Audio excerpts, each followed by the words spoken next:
Muy buenas tardes, queridos amigos, bienvenidos una vez más a esta cápsula que se llama La opinión que nadie pidió. Es un placer, como siempre, saludarlos. Mi nombre es Alejandro Guadarrama Álvarez y tengo el gusto de saludarlos a través de esta hermosa tecnología que es las redes sociales, todo lo que es la cuestión del internet inalámbrico, etcétera. Y bueno, pues hoy es lunes 14 de diciembre del año 2020, son las 4:20 de la tarde y es un placer para mí saludarlos como siempre. Quiero empezar agradeciéndoles a todos y cada uno de quienes me hacen favor de enviarme mensajes o comunicación vía telefónica, etcétera, dándome sugerencias de temas, consejos que mucho valoro y bueno, como siempre, ¿no? No me gusta dar nombres porque tengo el temor de omitir alguno, pero en esta oportunidad quiero saludar a mi tío Salvador Álvarez Canales, ingeniero, a mi hermana Brenda Elena Guadarrama Álvarez, al licenciado Mario Anaya,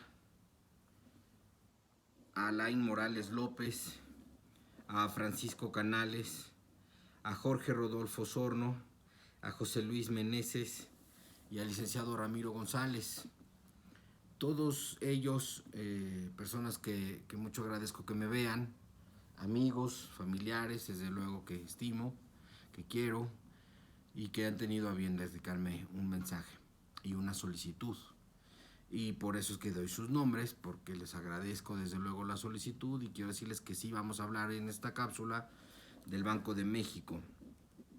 El Banco de México, que es una institución gubernamental autónoma, un organismo público descentralizado, un organismo público autónomo. ¿Qué quiere decir? Que si bien es cierto pertenece al gobierno federal, a la estructura de gobierno en nuestro país, no se rige, bueno, se rige por disposiciones legales, pero no tiene subordinación sobre ninguno de los tres poderes que conforman la Unión, sobre el Ejecutivo, ni sobre el Legislativo, ni sobre el Judicial, excepto que sean a través de algún decreto, alguna ley o alguna sentencia.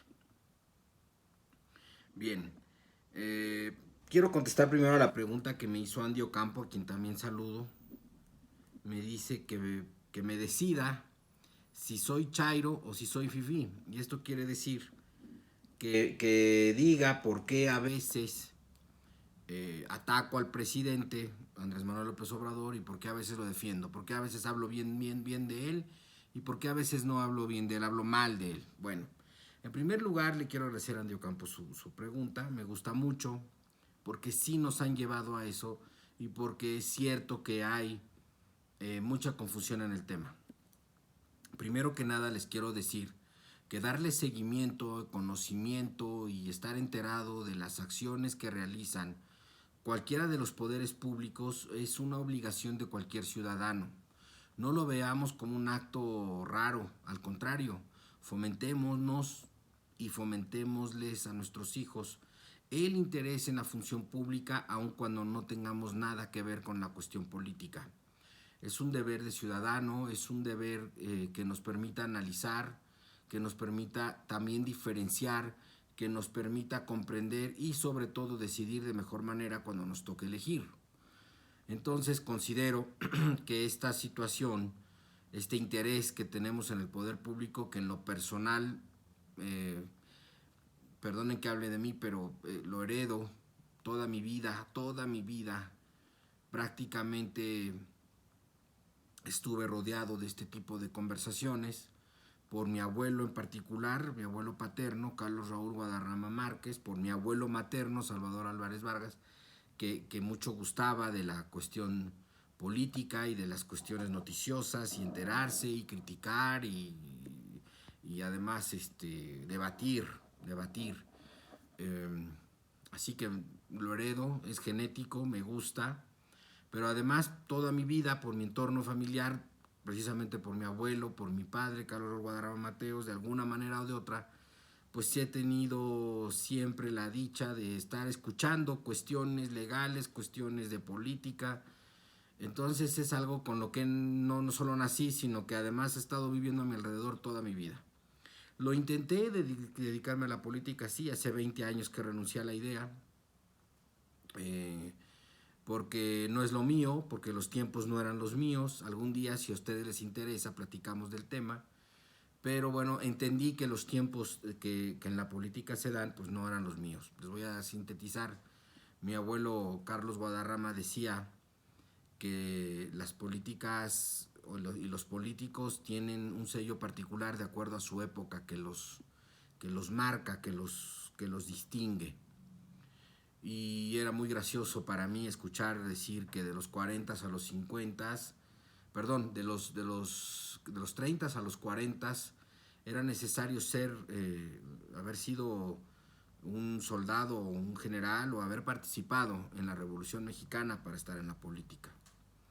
De los 40 a los 50 se modificó y no era necesario haber estado en la Revolución Mexicana, pero sí era necesario tener una licenciatura.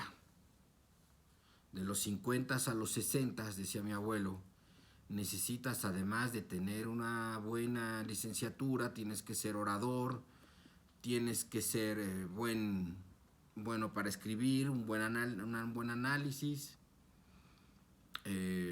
además de una licenciatura, una carrera profesional. De los 60 a los 70 necesitabas ser buen orador, ser un buen político, ser profesionista y ser medio hijo de la tiznada, así decía él. De los 70 a los 80 decía, bueno, necesitas hacer una licenciatura y si se puede una maestría, un doctorado.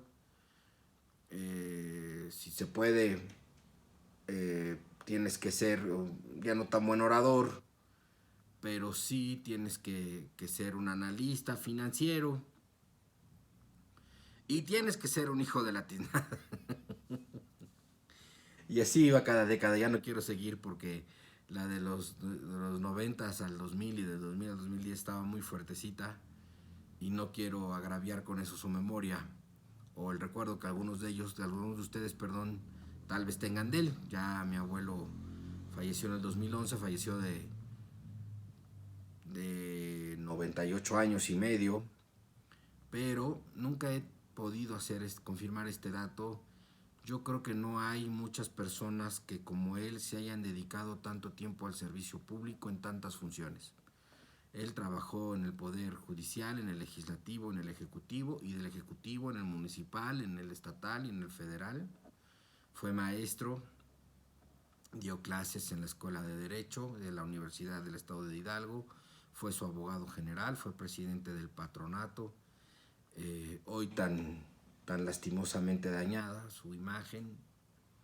En fin, ¿no? Mi abuelo Salvador era un hombre inconforme, me diría yo un poco de izquierda o un mucho de izquierda, eh, totalmente honesto, inquebrantable en su idea de honestidad y de que el gobierno debe servir a las personas, y además rudo para discutir, tenía mecha corta y era rudo y lo recuerdo con mucho cariño, así que yo brevé desde muy chico todas estas cuestiones, a eso obedece. Pero bueno, ya me distraje mucho. Quiero platicarles de entonces, al contestar la pregunta, si estoy de acuerdo o no. Bueno, no se trata de estar de acuerdo o no. En primer lugar, les decía, el análisis, la crítica y la atención sobre las cuestiones de la función pública son obligación, no solo derechos, son obligación de cualquier ciudadano de cualquier país. ¿Por qué? Porque el país es de todos. Todos pertenecemos a él y las políticas públicas pues tienen mucho que ver con la cuestión de cómo nos va como país. Así que el país es de todos y tenemos la obligación de estar al pendiente de estas cuestiones. Bien, no estoy a favor del presidente Andrés Manuel López Obrador, ni estoy en contra tampoco del presidente Andrés Manuel López Obrador. Lo que sí es cierto es que, a diferencia de muchos a quienes lastimosamente e incorrectamente les dicen chairos, cosa que yo no voy a hacer, sino que personas que son fieles o leales a las políticas del presidente Andrés Manuel López Obrador, que ven en él una persona incorruptible, un hombre que no falla, un hombre perfecto, casi una imagen, pues sí, de un iluminado que no existe y que no es. El presidente López Obrador es un ser humano como todos nosotros, que tiene una gran responsabilidad que él tanto buscó de ser presidente de México y que desde esa función, como todos los demás, tiene grandes aciertos y tiene grandes errores en diferentes mecanismos. También me han preguntado, saludos a mi amigo Moisés, si Andrés Manuel López Obrador lo está haciendo mal.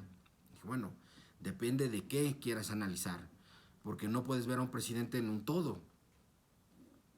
Sí se puede resumir, desde luego, ¿no? En términos generales, pero lo ideal sería especificar en qué materias y priorizar esas materias.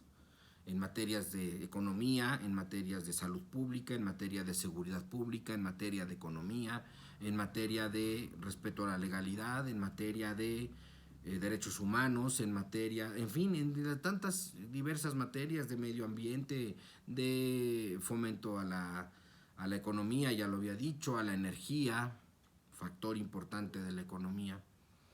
Y eso, todo eso, no podemos decir que en todo lo haya hecho bien, ni tampoco que en todo lo haya hecho mal.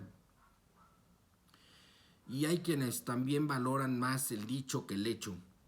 Y yo valoro más el hecho que el dicho. Entonces mi obligación es establecer un criterio en base a resultados, a números, a fuentes fidedignas que nos permitan establecer en qué sí y en qué no ha hecho bien o ha hecho mal el presidente López Obrador.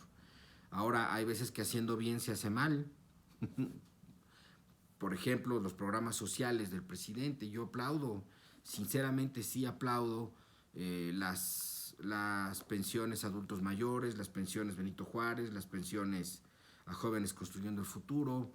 Pues la verdad es que sí, es un programa social muy ambicioso y muy bueno. La idea me gusta, pero creo que el presidente, y como ya lo dije en cápsulas anteriores, de veras échense un clavado a las cápsulas anteriores. Hay muchas cosas que les van a llamar la atención de lo que está pasando y que dije que iba a pasar y que ya está pasando, muchas otras no, pero por ahí van. Les decía que el presidente López Obrador pues tiene grandes aciertos, grandes virtudes. Sus programas sociales al parecer son una virtud que le están causando mucho daño al país, sin querer esa intención, pero el resultado así es. Y es que no pueden ser tan ilusos todos de suponer que la idea de estos programas sociales tan ambiciosos es nueva o que no se le hubiera ocurrido a algún otro presidente.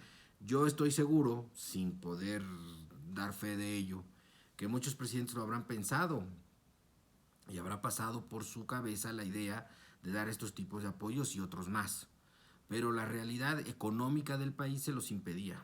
Sabían que el soporte económico de México pues no da para tanto y que queriendo hacer algo se podía descuidar otros sectores también importantes, y entonces tuvieron que darle prioridad a lo que ellos consideraron de mayor relevancia o mayor importancia, a diferencia de este presidente que considera darle mayor relevancia a esos programas sociales que a otras supuestas prioridades del pasado, como lo eran la construcción de caminos o de carreteras, la construcción de escuelas, la construcción de estructura, que aquí la estamos viendo con el aeropuerto Felipe Ángeles.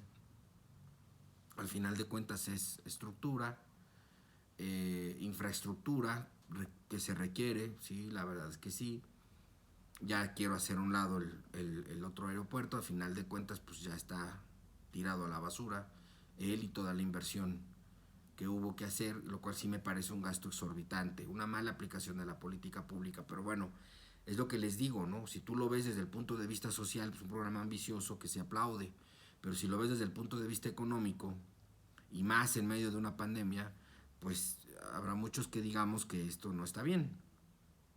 Bueno, si lo analizamos desde el punto de vista político, ha sido impecable el manejo del presidente, entendiendo todos qué es la política y cómo la vemos desde aquí. La política es la posibilidad de crear los medios necesarios para tener, obtener y permanecer en el poder.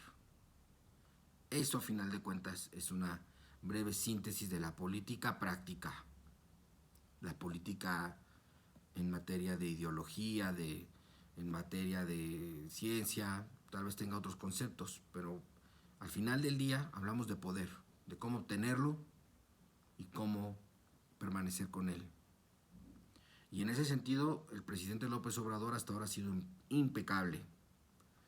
Claro que en ese trayecto de ser impecable puede dañar instituciones democráticas y no democráticas, intereses políticos, esto es así. Pero la verdad es que hoy el presidente López Obrador no tiene oposición, una oposición debilitada al grado tal que cometen un error, que si quieren después hablamos de eso, de provocar una verdadera unión entre todos los partidos de oposición, lo cual es un error. Es un error porque el presidente López Obrador está pasando por momentos complicados y el hacer esa unión pues, es tanto como confirmar que en verdad sí había una mafia del poder y que eran ellos, PRI, PAN y PRD. PRI, PAN y PRD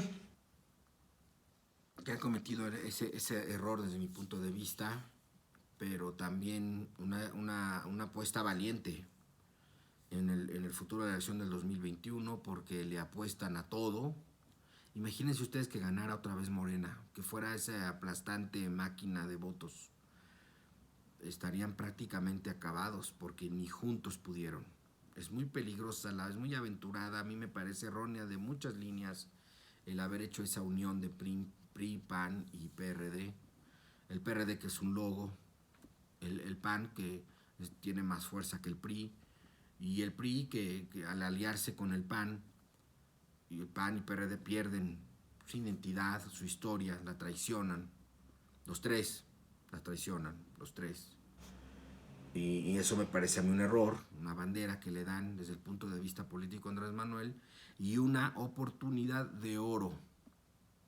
Porque si no obstante juntos los tres Morena resultara victorioso, entonces ¿qué se tendrá que hacer?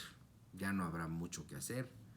Está el país entregado a Andrés Manuel López Obrador, con todos los peligros democráticos que eso conlleva, porque no es sano democráticamente hablando esto, pero así están las cosas, yo no las puse. Sí decirles también que es importante entender y comprender que ha sido impecable al obtener prácticamente cierta subordinación de la Suprema Corte de Justicia, subordinación del Instituto Nacional Electoral, subordinación de la Comisión Nacional de Derechos Humanos, subordinación, la verdad es que un poco más rebelde, pero al final de cuentas se pueden ver algunas señales de subordinación de las cámaras de empresarios e industriales de México, que es lo que digamos que le estaba costando trabajo, y había un factor intocable que era el Banco de México. Intocable porque es autónomo, intocable porque en él radica, pues la verdad, mucho de la cuestión económica de nuestro país. Y me voy a explicar, el Banco de México es el encargado de crear la moneda, por ejemplo. Y en alguna cápsula anterior les dije que estuviéramos muy atentos a ver que no hubiera ataques al Banco de México. Ya hay 2 posiciones en el Banco de México de personas afines al presidente López Obrador.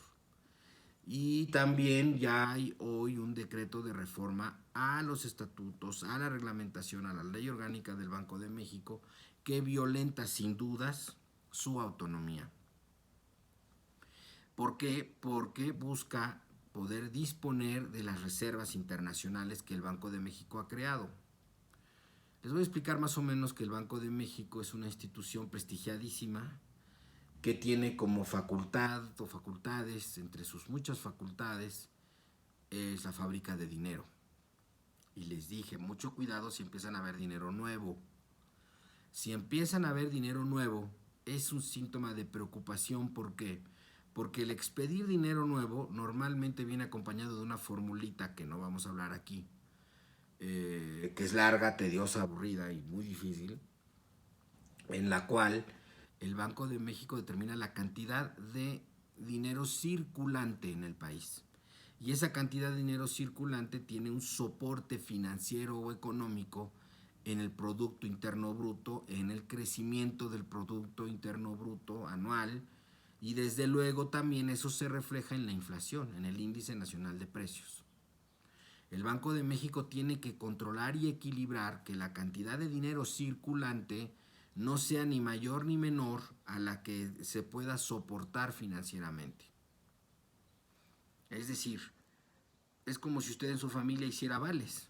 Le diera usted a sus hijos unos vales para que lo puedan cambiar por dinero en algunas tiendas. Y las tiendas van a dar por buenos esos vales sabiendo que usted va a pagarles ese dinero, que usted tiene el dinero suficiente para pagar. Entonces le va a dar a usted 100 pesos, 100 vales de 100 pesos a cada hijo y tiene usted 4, se gasta 400 pesos a la semana en sus hijos, dándoles vales de 100 pesos a la semana. Y ellos con esos 100 pesos pueden ir a la zapatería, pueden ir al cine, y los del cine dirán, sí, es un vale de su familia, yo lo hago efectivo con el señor, ¿no? El señor tiene dinero suficiente para hacer válido esta cantidad de dinero, yo lo doy por bueno y doy un servicio. En realidad eso es el papel moneda, ¿no? Esos son los billetes, esos son vales. De tal manera que si nosotros supiéramos que ese papá ya no tiene el dinero que tenía o no tiene el soporte económico para que nos respalde esos vales, es muy probable que los dejen de recibir y se devalúen. ¿Sabes qué? Antes los vales que costaban 100 pesos, ahora te los voy a cambiar por 10 pesos de mercancía porque ya no valen 100. Valen 10 porque el riesgo es mayor. Ahora sé que tu papá ya no tiene la cantidad de dinero que tenía y entonces el riesgo de que no me pagues es mayor. Entonces te voy a quitar valor a tus 100 pesos y lo voy a devaluar y ahora va a costar 10. Una devaluación muy fuerte. ¿Por qué? Porque el papá ya no tiene el dinero para sostener esos 400 pesos a los 4 hijos. El riesgo es mayor y eso crea una devaluación de tu papel moneda. Así más o menos es el Banco de México, un papá que genera dinero y que de acuerdo a lo que gana, hace los vales, de acuerdo a lo que tiene. Bueno, el Banco de México también tiene facultades de controlar la inflación, tiene las facultades de poner las tasas de interés, que es otro aspecto importantísimo, y tiene facultades del tipo de cambio, que es otro factor. El tipo de cambio se ve beneficiado a una simple regla de oferta y demanda. Si la cantidad de dólares que entran al país es mayor negocio para el Banco de México, porque el Banco de México recibe dólares americanos y monedas extranjeras que son válidas en todo el mundo y que tienen un precio y él los cambia por sus vales, a los vales que él les da el valor, ¿no? Entonces él recibe dólares que puede cambiar en cualquier lugar del mundo y a cambio de esos dólares aquí en México nos da los billetes que él expide. Es un gran negocio.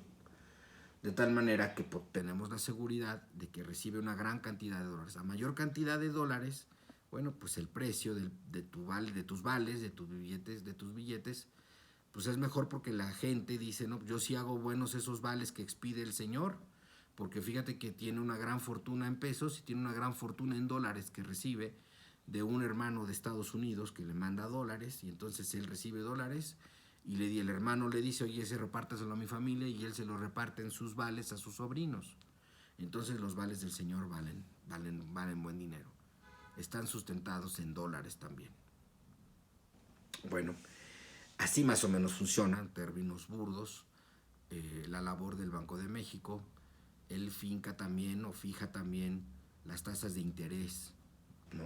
Que tiene como finalidad los créditos internacionales y nacionales que se dan en el mercado mexicano y en el extranjero.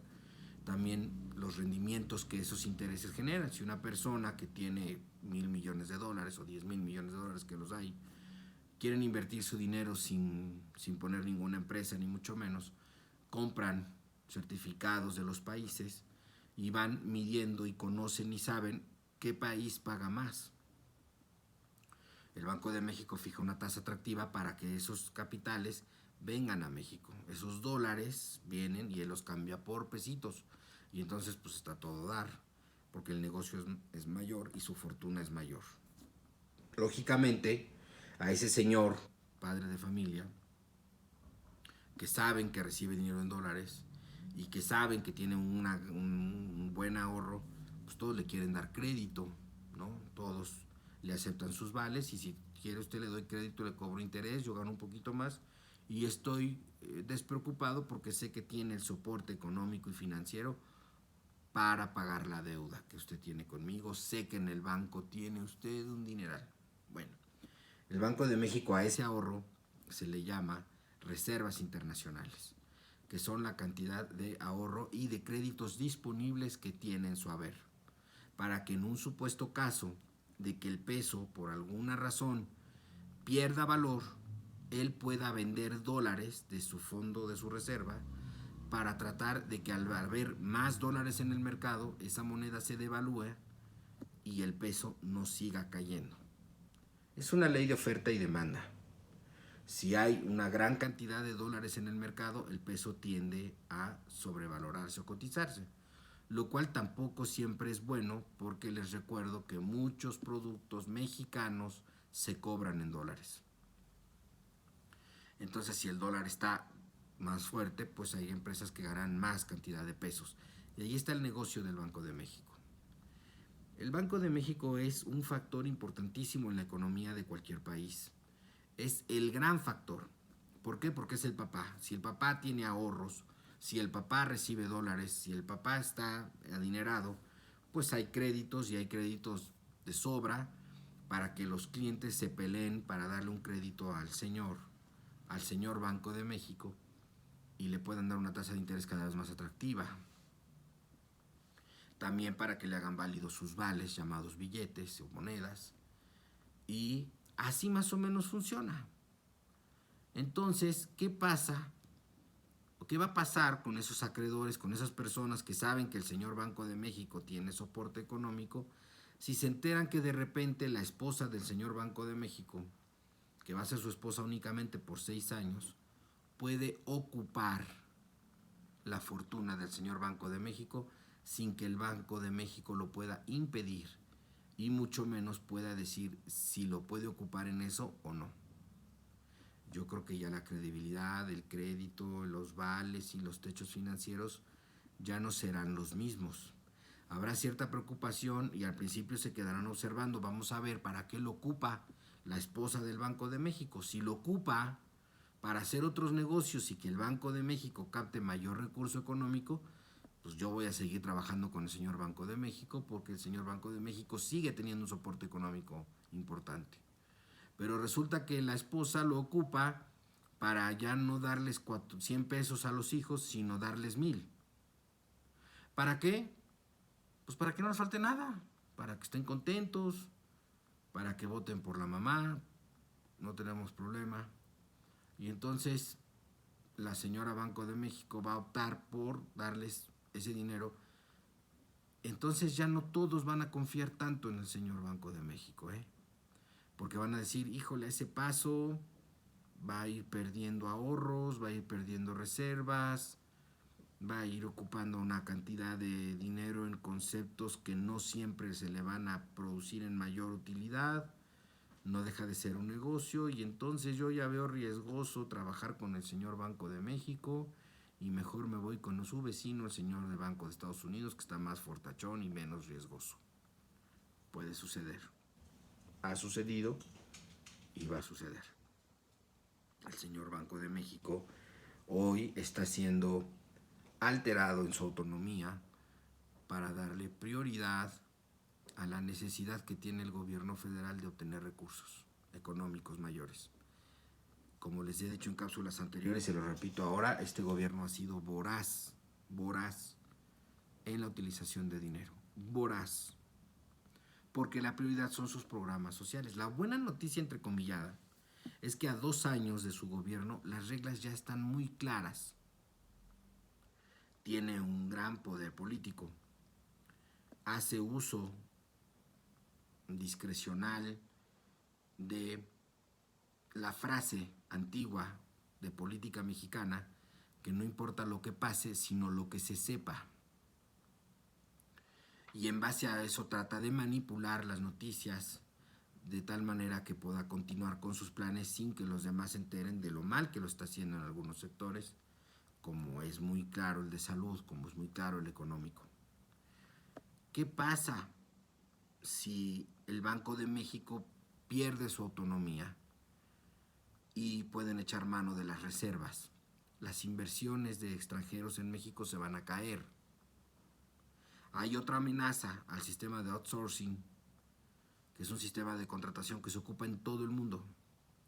y es que las empresas extranjeras que se quieren instalar en México, que veían a México atractivo, que cada vez lo ven menos atractivo, y les voy a explicar por qué. Ahora vamos a hablar, quiero que pongan mucha atención de cuando hablamos de administración pública, cuando hablamos de economía, ahora vamos a hablar de negocios. Si ustedes son dueños de un negocio enorme que fabrican tenis Nike y quieren poner una planta de fabricante de tenis Nike, ¿qué es lo que a ustedes les interesa? Gastar menos para ganar más. En los negocios hablamos de dinero y esa es la fórmula para cualquier empresario. Entonces buscarán un país donde inviertan menos y ganen más. Desafortunadamente nuestro país estaba en esa lista y se hizo competitivo internacionalmente por eso, porque había mano de obra calificada barata. El mexicano es muy buen obrero, el mexicano es un buen trabajador y el mexicano, si se capacita, es capaz de lograr lo que sea. Sabiendo eso, las empresas llegan a nuestro país y los salarios en dólares serán muy atractivos. Ahora bien, no me quiero meter yo como empresario japonés, como empresario chino. No quiero tener problemas legales porque además existe toda una estructura, toda una reglamentación, todo un cuerpo de leyes que regulan las actividades de las empresas transnacionales. Inclusive hay países que regulan sus empresas transnacionales, aun cuando no estén en su país. El hecho de que sea una marca mexicana tiene que cumplir con determinadas leyes mexicanas, aun cuando la planta la pongan en Vietnam. Así está funcionando el mundo. El outsourcing dice, yo no me quiero meter en problemas legales porque en mi país, si yo tengo problemas laborales, no voy a tener problemas de multas o de penalidades en mi país. Entonces voy a contratar a una empresa del país donde voy a poner la planta. Voy a contratar a una empresa tercera que es a su vez quien me va a proporcionar a mí los empleados que yo necesito con la capacitación que yo necesito en los horarios que yo necesito. Yo no me voy a meter en la regulación interna del país para no violentar las regulaciones de mi país de origen. Así funciona el outsourcing en realidad. Claro, la creatividad mexicana que todo echa a perder, le dice a las empresas mexicanas, oye, pues yo en lugar de contratar directamente a mis trabajadores, ahora les voy a decir que los contrata una empresa que en lugar de llamarse AG, ahora va a ser GA. Y entonces los liquido y van a trabajar con AG y el trabajador nada más firma un contrato, se da por pagado de sus liquidaciones, pierde sus antigüedades, tal vez los ponga a prueba, en un contrato a prueba, y después de eso ya no son empleados de AG, ahora son empleados de GA. Y después de GA un mes, ahora los voy a poner como empleados de GA, y luego como de AG, y así los van cambiando, y sí les van restando, la verdad que sí, derechos laborales que merecen los trabajadores. Eso es cierto y también es definitivo, pero la mala práctica es de algunas empresas y no de todas. Si tú quitas el outsourcing como lo ha querido hacer el gobierno federal, es muy probable que muchas empresas internacionales se vayan, porque las empresas internacionales solamente pueden operar así, con outsourcing, y lo hacen así porque ellos no pueden entrometerse en cuestiones o violaciones en materia laboral en ningún país por no violentar las violaciones o las reglamentaciones o leyes de su país de origen. Entonces ponen a un tercero que les va a dar a los trabajadores con las características que ellos requieran para hacer los productos que ellos requieren. Si hubiera algún problema laboral, ya no se dirigen a la empresa Nike, se dirigen a la otra empresa, a AG, o a la empresa que les da el servicio. Entonces el outsourcing tiene su lado bueno y tiene su lado malo. ¿Qué hay que hacer? Pues revisar a las empresas que hacen un movimiento continuo y permanente de trabajadores de una empresa a otra, con la finalidad de restar sus derechos laborales, su antigüedad, su aguinaldo, etc. También en esta inercia pónganse a pensar qué está pasando con los sueldos. El presidente anuncia un aumento al salario mínimo. Pues claro que a todos nos gusta la idea, pero no es económicamente tan buena idea y en materia de competitividad internacional tampoco es tan buena idea, porque deja de ser atractivo el país, ya no te sale tan buena la utilidad del empresario y el empresario es mezquino. yo me voy de México porque ahora me dan mayor utilidad poner mi planta en Vietnam y se va. Y no le importa, ¿eh? Y al final del día mucha gente se queda sin trabajo. Muchos mexicanos se pueden quedar sin trabajo. El aumentar el salario mínimo también le da presión al Banco de México para mantener el índice inflacionario controlado. Porque, repito, el empresario es mezquino. No es que sea mezquino, el empresario habla de dinero. Y si a él le cuesta más caro hacer un producto, una de dos, o recorta sus gastos o aumenta sus precios. Y cualquiera de las dos cosas no es buena para la economía nacional. Así que estas medidas, que parecen ser tan buenas, en realidad no lo son. Y todas tienen que ver con el Banco de México, porque el Banco de México es el organismo gubernamental que controla la inflación. ¿Cómo la controla? Pues a través de la oferta y la demanda. Factor importante es las importaciones y las exportaciones de productos. Ningún país, contrario a lo que les dice López Obrador, en la actualidad, ningún país es capaz de satisfacer todas sus necesidades por sí mismo. Ninguno en el mundo. Y lo que provoca la competencia es la apertura y la mayor posibilidad de comprar a precios más económicos diversas cosas.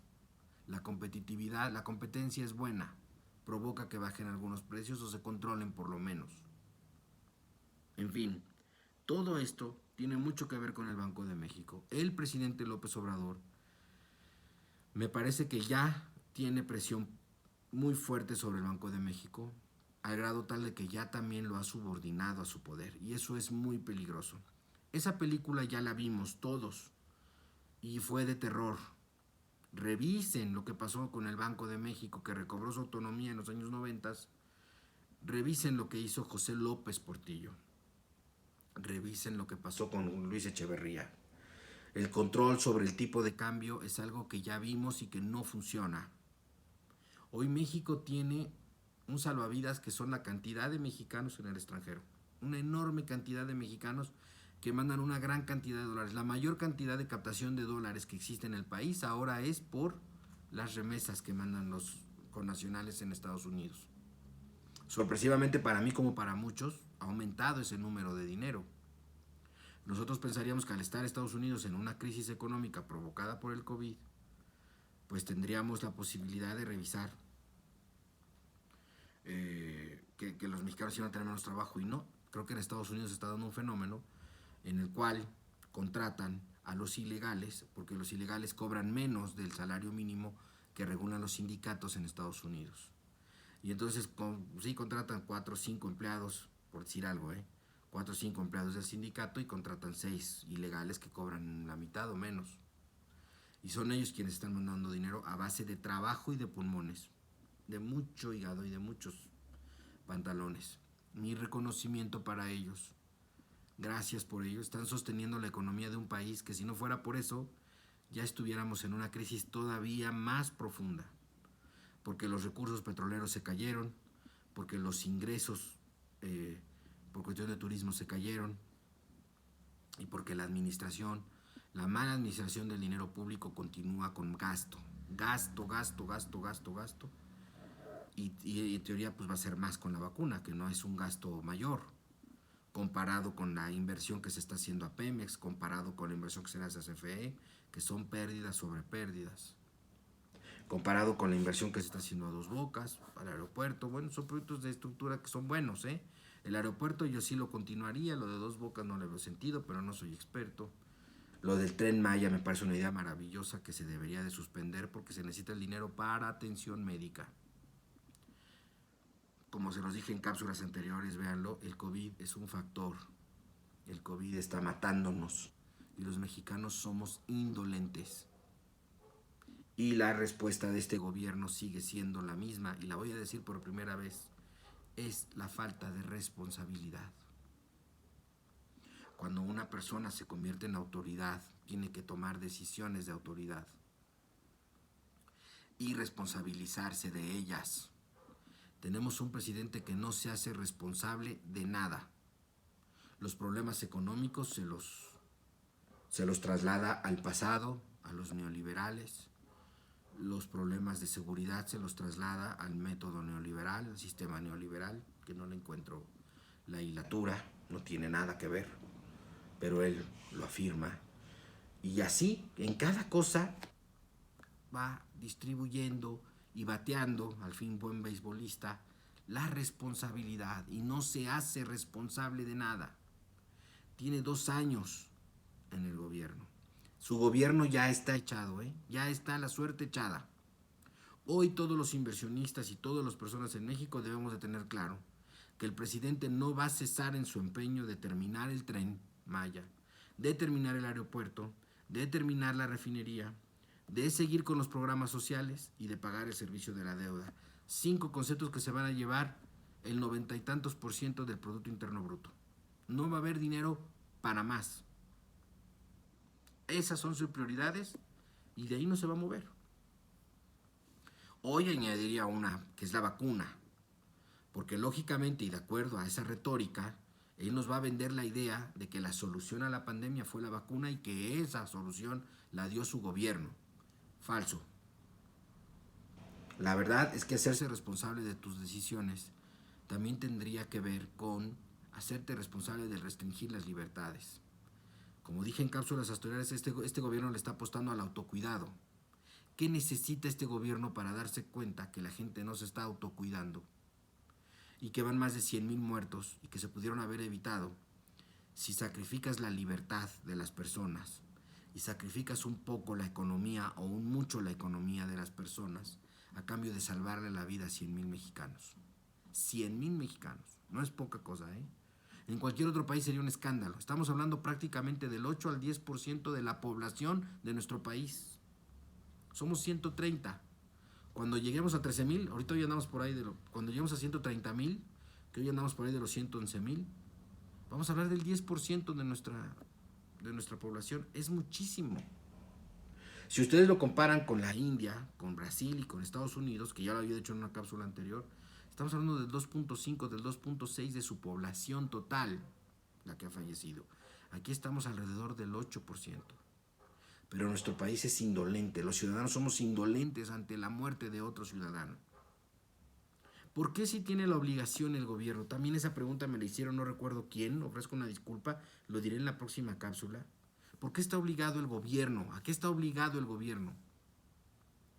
Bueno, el gobierno está obligado, de acuerdo a la Constitución Política de los Estados Unidos Mexicanos, a mantener nuestro país unido como Estados Unidos, a mantenerlos unidos a través de un pacto federal. Está obligado a mantener el territorio, porque son las cuestiones que nos hacen país y que nos dan soberanía, tener territorio y tener población. Señores, hoy nuestra población ha disminuido más del 10% porque un presidente no asume la responsabilidad de restringir la libertad de tránsito de las personas, porque prefieren lo económico y al final de cuentas electoral. A eso se refiere, broso, el señor Víctor Trujillo, a quien si me ve que no lo creo me manda un saludo, pero bueno, véanlo. A eso se refiere cuando dice, cuidado y la vacuna la ocupes para fines electorales. Sí lo va a ocupar, es lo único que le queda a este gobierno por tratar de hacer bien, y vamos a ver si lo logra. La vacuna, implementar de manera gratuita y la mayor cantidad de vacunados. Tiene que acabar de vacunar, espero, a 130 millones de personas en un año. Y en el presupuesto del 2021 no hay partidas presupuestales que contemplen ese gasto. ¿De dónde va a salir el dinero y cómo se va a pagar? Que lo va a obtener, lo va a obtener. Porque él nos va a vender la idea, falsa por cierto, de que la vacuna va a salvar al país y de que el país se verá salvado por él. Señores, si hoy hay 100 y tantos mil muertos, son por él. Hoy inclusive, hoy tuvimos otra joya, que es, ya no nos vamos a regir por el color del semáforo en rojo. Ahora estamos en crisis de COVID. A ver, no ponen el semáforo en rojo porque de acuerdo a lo que ustedes mismos inventaron, el semáforo en rojo tendrían que paralizar, cerrar negocios. Y están sacrificando una vez más miles de personas que mueren todos los días en este país por la economía, para que la economía no se les termine de caer y su proyecto político no se termine de acabar. Y eso sí me parece grave, me parece terrible. Solamente en México puede haber una autoridad que sacrifique la vida de mexicanos a cambio de conservarse en el poder. Y eso es lo que están haciendo. Le están apostando a la vacuna, le están apostando a que la economía se recupere, le están apostando a que en el país la gente no se dé cuenta de la desgracia que estamos pasando a cambio de no perder el poder. Y eso es corrupción. Y esos son delitos de lesa humanidad y eso está muy, muy mal. Yo los invito respetuosamente a que recapaciten. Sí, apuesten al autocuidado porque el presidente no lo va a hacer, pero de que pudo haber hecho, pudo haber hecho. Pudo haber restringido las salidas, pudo haber restringido la apertura de negocios, pudo haber hecho una organización o planeación de qué negocios abren, qué días y qué personas pueden transitar y quiénes no. Creo que se pudo haber hecho mucho, pero la verdad es que no se ha hecho nada. Y el resultado ahí está.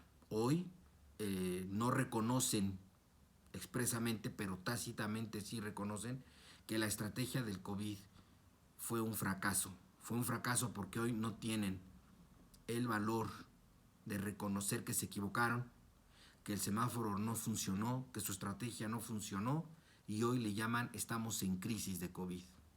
¿Qué es eso? Pues es que están muriendo muchos y no vamos a hacer nada. Eso es no asumir la responsabilidad del cargo. Y eso no está bien. Y eso sí lo critico porque en cada persona que ha muerto, detrás de cada persona que ha muerto hay hermanos, hay hijos, hay padres, médicos, enfermeras, que han dado su vida a cambio de nada, porque la desgracia no se ha terminado. Ni se va a terminar con la vacuna, por lo menos no en el corto plazo. Algo está fallando, lo dejo a la consideración de ustedes. No sé si la cuestión del Banco de México les fue suficiente, espero que sí. Y de no ser así, ya díganmelo, por favor. Voy a cortar hasta aquí, que fue muy amplia la cápsula. No quería extenderla tanto, creo que me extendí en mucho los temas. Y no sé si fui lo suficientemente profundo. Díganmelo y mañana hacemos una. Les mando saludos afectuosos hoy, como siempre. Su amigo Alejandro Guadarrama. Saludos.